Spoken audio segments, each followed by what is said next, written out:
Chapter 5. Keep thy foot when thou goest to the house of God, and be more ready to hear than to give the sacrifice of fools, for they consider not that they do evil. Be not rash with thy mouth, and let not thine heart be hasty to utter anything before God, for God is in heaven, and thou upon earth. Therefore let thy words be few. For a dream cometh through the multitude of business, and a fool's voice is known by multitude of words. When thou vowest a vow unto God, defer not to pay it, for he hath no pleasure in fools. Pay that which thou hast vowed. Better is it that thou shouldest not vow, than that thou shouldest vow and not pay. Suffer not thy mouth to cause thy flesh to sin, neither say thou before the angel that it was an error. Wherefore should God be angry at thy voice, and destroy the work of thine hands?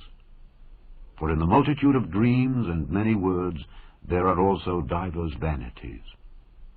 But fear thou God. If thou seest the oppression of the poor, and violent perverting of judgment and justice in a province, marvel not at the matter. For he that is higher than the highest regardeth, and there be higher than they. Moreover, the profit of the earth is for all. The king himself is served by the field. He that loveth silver shall not be satisfied with silver, nor he that loveth abundance with increase. This is also vanity. When goods increase, they are increased that eat them. And what good is there to the owners thereof, saving the beholding of them with their eyes? The sleep of a laboring man is sweet, whether he eat little or much, but the abundance of the rich will not suffer him to sleep. There is a sore evil which I have seen under the sun, namely, riches kept for the owners thereof to their hurt. But those riches perish by evil travail. And he begetteth a son, and there is nothing in his hand. As he came forth of his mother's womb, naked shall he return to go as he came, and shall take nothing of his labor which he may carry away in his hand. And this also is a sore evil, that in all points as he came, so shall he go. And what profit hath he that hath labored for the wind? All his days also he eateth in darkness, and he hath much sorrow and wrath with his sickness. Behold that which I have seen. It is good and comely for one to eat and to drink, and to enjoy the good of all his labor that he taketh under the sun all the days of his life, which God giveth him, for it is his portion. Every man also to whom God hath given riches and wealth, and hath given him power to eat thereof, and to take his portion, and to rejoice in his labor, this is the gift of God. For he shall not much remember the days of his life, because God answereth him in the joy of his heart. Chapter 6. There is an evil which I have seen under the sun, and it is common among men. A man to whom God hath given riches, wealth, and honor, so that he wanteth nothing for his soul of all that he desireth. Yet God giveth him not power to eat thereof, but a stranger eateth it. This is vanity, and it is an evil disease. If a man beget 100 children, and live many years, so that the days of his years be many, and his soul be not filled with good, and also that he have no burial, I say that an untimely birth is better than he. For he cometh in with vanity, and departeth in darkness, and his name shall be covered with darkness. Moreover, he hath not seen the sun, nor known anything. This hath more rest than the other. Yea, though he live 1,000 years, twice told, yet hath he seen no good. Do not all go to one place? All the labor of man is for his mouth, and yet the appetite is not filled. For what hath the wise more than the fool? What hath the poor that knoweth to walk before the living? Better is the sight of the eyes than the wandering of the desire. This is also vanity and vexation of spirit. That which hath been is named already, and it is known that it is man. Neither may he contend with him that is mightier than he. Seeing there be many things that increase vanity, what is man the better? For who knoweth what is good for man in this life, all the days of his vain life which he spendeth as a shadow? For who can tell a man what shall be after him under the sun? Chapter 7. A good name is better than precious ointment, and the day of death than the day of one's birth. It is better to go to the house of mourning than to go to the house of feasting, for that is the end of all men, and the living will lay it to his heart. Sorrow is better than laughter, for by the sadness of the countenance the heart is made better. The heart of the wise is in the house of mourning, but the heart of fools is in the house of mirth. It is better to hear the rebuke of the wise than for a man to hear the song of fools. For as the crackling of thorns under a pot, so is the laughter of the fool. This also is vanity. Surely oppression maketh a wise man mad, and a gift destroyeth the heart. Better is the end of a thing than the beginning thereof, and the patient in spirit is better than the proud in spirit. Be not hasty in thy spirit to be angry, for anger resteth in the bosom of fools. Say not thou, What is the cause that the former days were better than these? For thou dost not inquire wisely concerning this. Wisdom is good with an inheritance, and by it there is profit to them that see the sun. For wisdom is a defense, and money is a defense. But the excellency of knowledge is that wisdom giveth life to them that have it.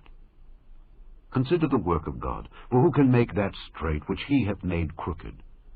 In the day of prosperity be joyful, but in the day of adversity consider. God also hath set the one over against the other, to the end that man should find nothing after him. All things have I seen in the days of my vanity. There is a just man that perisheth in his righteousness, and there is a wicked man that prolongeth his life in his wickedness. Be not righteous overmuch, neither make thyself over wise. Why shouldest thou destroy thyself? Be not overmuch wicked, neither be thou foolish. Why shouldest thou die before thy time?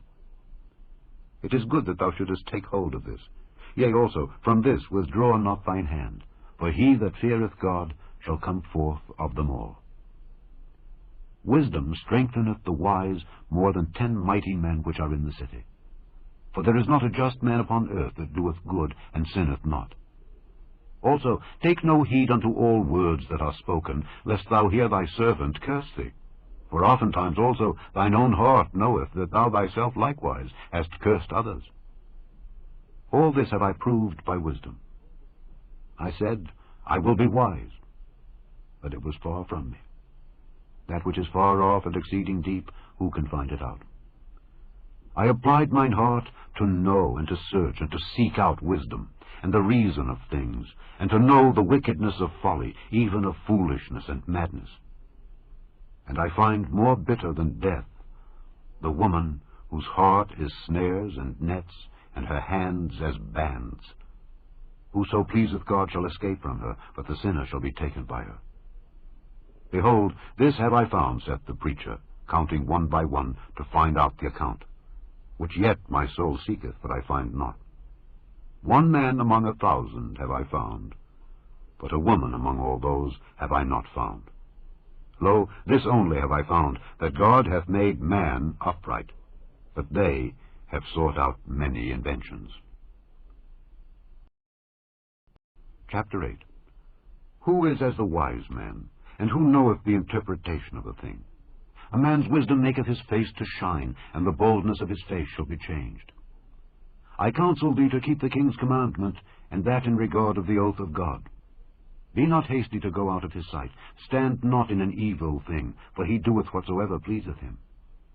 Where the word of a king is, there is power. And who may say unto him, What doest thou?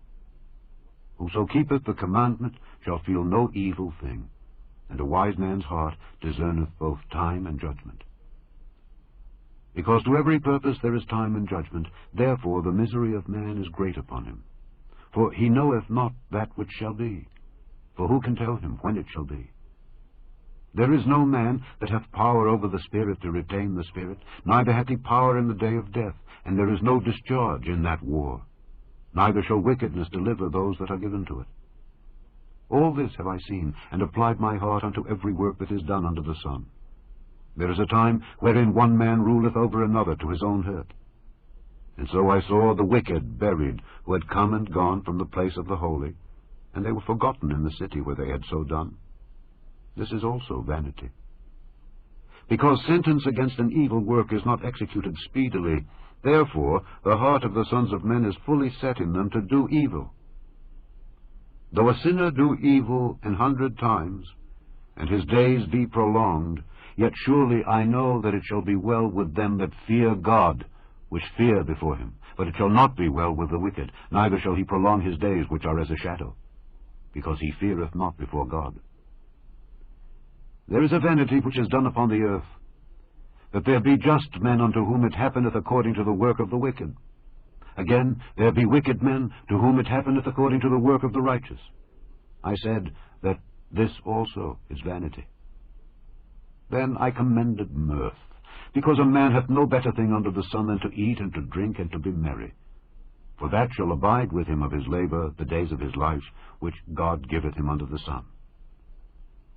When I applied mine heart to know wisdom, and to see the business that is done upon the earth, for also there is, that neither day nor night seeth sleep with his eyes, then I beheld all the work of God, that a man cannot find out the work that is done under the sun.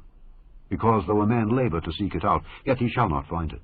Yea, further, though a wise man think to know it, yet shall he not be able to find it.